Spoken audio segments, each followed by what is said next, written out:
আসসালামু আলাইকুম রাহমাতুল্লাহ। আজকে বাচ্চাদের পরীক্ষা করব। এক বালতি আমি লুকিয়ে রাখবো আর এক বালতি তাদের সামনে নিয়ে যাব, দেখব তাদের রিঅ্যাকশন। বাচ্চারা তোমরা সবাই সবার জায়গায় বসে যাও। এখন তো তোমাদের দুপুরের খাবার, কিন্তু আজকে খাবারের পরিমাণ অনেক কম।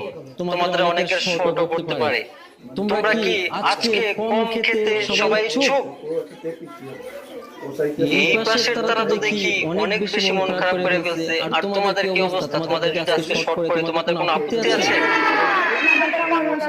মাশাআল্লাহ, খুবই খুশি হলাম। শোনো, তোমাদের রিজিকে যা আছে তোমরা তাই খেতে হবে। তোমাদের রিজিকে আজকে কম নেই, আলহামদুলিল্লাহ বেশি আছে। বুঝতে পেরেছো? মাশাআল্লাহ, এখন তোমাদের সবাইকে খাবার বন্টন করে দেব।